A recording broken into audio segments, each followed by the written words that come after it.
Open letter to the ex. You want to win at all costs. Dear ex, but those costs are very high. Not just monetary, but the costs of time, energy, and emotional welfare. Stress is a known precursor to illness, and that can be minor ailments to major forms of disease, including heart problems and cancers. You were not content to intentionally inflict emotional distress in December 2017 with your confession of cheating or infidelity, telling me you had met up with a woman you first met in 2009, the same year that we met, asking me if I remembered you talking about a Wednesday girl. Of course, I had no recollection. I actually laughed because I thought you were telling me some sort of joke. But it wasn't a joke, was it? When the information sank in, I stood up from the sofa where we were both sitting, walked into the middle of the room, and I screamed. Yes, I screamed. Loud and long, until I had no breath left. When I stopped screaming, you stood up and came towards me, wanting to put your arms around me as if you wanted to comfort me. This was the last thing that I wanted. I walked away from you. There were no tears, and I was in shock. I never ever thought you would cheat on me. I trusted you. You broke that trust in December 2017. You ended that affair in mid-2018. I had to work on forgiveness and acceptance and rebuilding trust and my self-esteem. By mid-2019, you were talking about our security in retirement and starting your business in Spain. In 2020, you booked a removal van to transport our personal possessions and some furniture from your UK house, and I was happier that at last we would be spending more time together. I had a social life, and I was about to take part in the Cartagena Carnival in February of 2020. Then by mid-March, the pandemic struck. Your plans were thrown off course. You did not return to the UK as planned. In June 2020, I walked in on a conversation that you were having over your iPad. You obviously didn't hear me returning.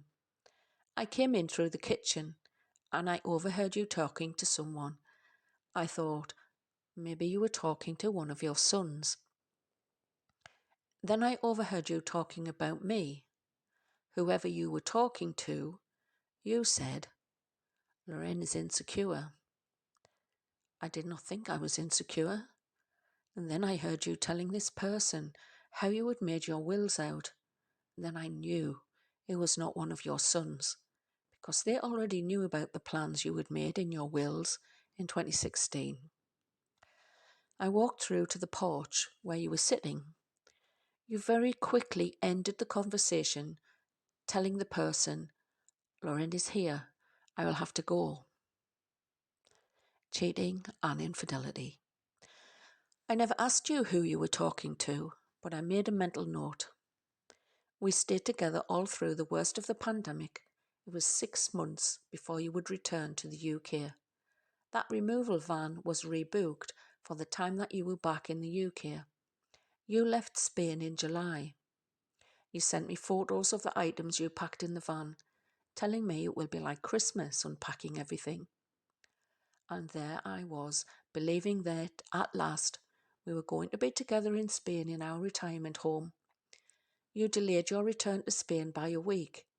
You told me you were going to be taking part in some form of transformational therapy that you had booked for a full weekend before your return to Spain on August the 25th, 2020. But by that time, you had already deceived me. Only I knew nothing about it, did I? You had been talking to an ex-girlfriend that you had lived with briefly during the early 1980s. August 2020. When I came to the airport to collect you, you did look different. You said you felt better than you had ever done, and that you knew you could get well again, and that it would take work.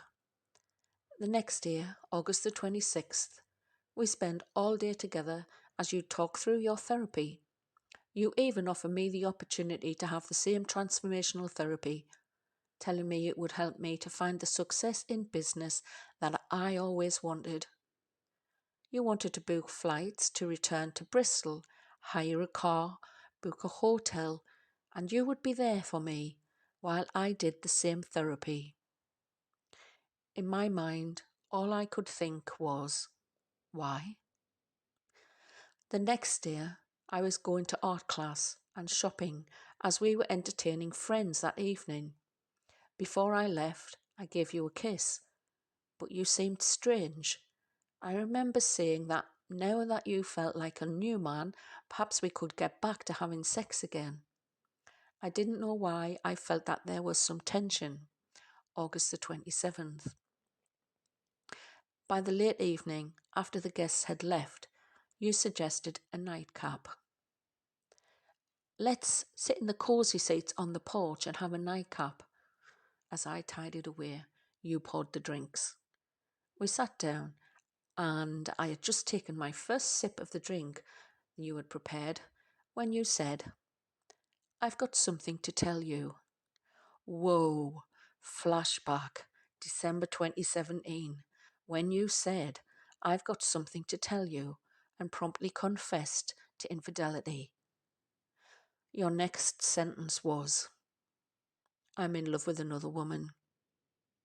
Then, we can remain friends if you want to remain friends, and we just can't have sex anymore. The 4 sentences that you used to abruptly terminate our relationship. There was no drama. I think I had some premonition or intuition not to react to what you had just said. I stood up and walked away. I went into the kitchen. I was angry. I threw my phone down onto the glass table and it bounced onto the floor. I quickly picked it up and said to myself, no, don't break that, you need it. I walked through to the lounge and into the bedroom. When I was in there, I punched my fist into the doorframe and said 3 times, you bastard, you fucking bastard. That evening lasted until 4:30 a.m. or maybe 5 a.m. because you sat on one sofa and I sat on the other sofa and I started talking about my life and the events I had been through. I remember I told you that you were repeating the same mistakes of your past. I also said that you had just thrown a whole load of dominoes up in the air and neither of us would know when those dominoes would start to fall down. And lastly, I remember saying I was going to write the book of my story, and I did, and I self-published that book in May 2022. Now, in August 2020, I had no idea how things would unfold after your second confession and abrupt termination of our relationship. I was not able to start writing that story until April 2021. It was after I had experienced some of the most traumatic months of my whole life. The relationship with you was a roller coaster. I now realize the truth. It was, you love me not. I think of this relationship as one of the best and also as one of the worst. So now you have read the book and you have stalked my social media profiles, taken screenshots as evidence of defamation, slander and harassment, and filed 7 charges of criminal misdemeanors. Not content with threatening to throw me out on the streets before you left me in Spain, 4th of September and 15th September, you now have your specialist Barcelona lawyer sending me your court summons for these criminal charges, and they spell out in bold and capitalised the 7 charges and the maximum prison sentence attached to each misdemeanour, a maximum of 15 years combined. This is the summary of the allegations translated from the Spanish court documents that you have alleged against me. The following penalties are requested. Crime of disclosure of secrets, Article 197, 5 years in prison. Crime of injury, Article 208, 14 months fine. Crime of slander, Article 205, 2 years in prison. Crime of harassment, Article 172, 2 years in prison. Crime of misappropriation, Article 253, 3 years in prison. Crime of theft, Article 234, 18 months in prison. Crime of damages, Article 266, 3 years in prison. I was not going to translate the document into English as I thought of it as a waste of time, but something was telling me to check what was written. Oh boy, was I shocked. Another court document with statements that do not resemble the truth or the facts of the situation, just like the civil documents I received for the precarious eviction in January of 2022.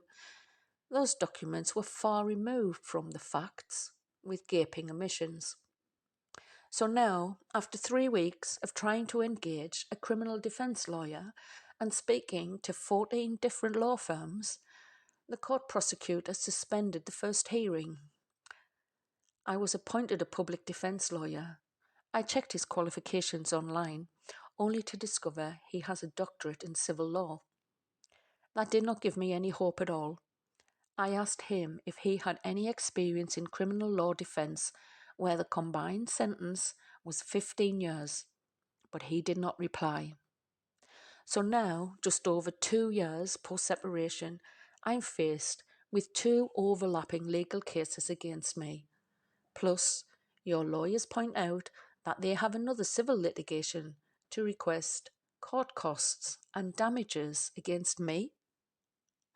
And I am thinking to myself, will I ever be allowed to actually enjoy my life? I never wanted any legal conflict.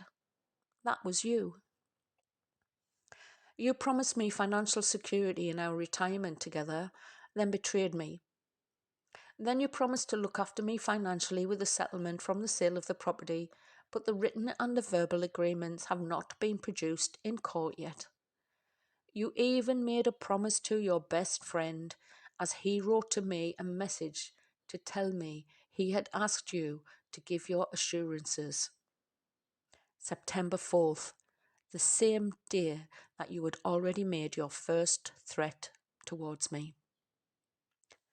Then by October the 5th, 2020, your long, rambling email told me everything I needed to know.